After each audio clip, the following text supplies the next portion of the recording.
C'est un rendez-vous que les amateurs de vélo ne manqueraient pour rien au monde. 9e édition des 24 heures VTT de Cergy. La course gagne chaque année en notoriété. Ce week-end, ils sont près de 1200 participants au départ.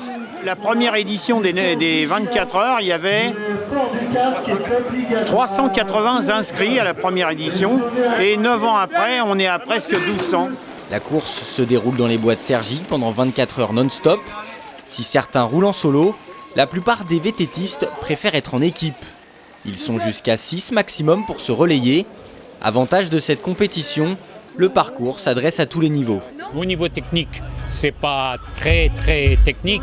Il y a des compétitions beaucoup plus techniques. Sur le plan sportif, la difficulté, c'est de durer 24 heures.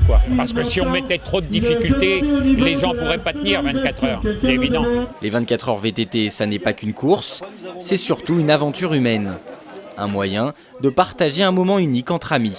Je vais prendre du plaisir, être entre copains, être avec tout le monde. Toujours l'esprit VTT, c'est ça.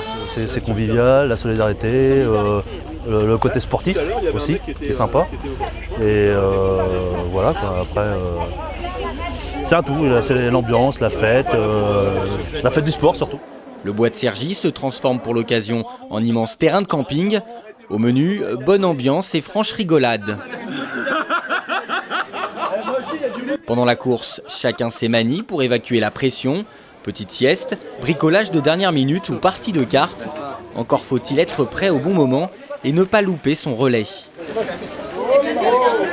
Premier tour que je viens de faire là, je vais faire un petit peu, on va dire, à torse pour avantager un peu l'équipe, mais ça va. Après une nuit et 697 km de course, c'est l'équipe des Job Bike qui monte sur la plus haute marche du podium.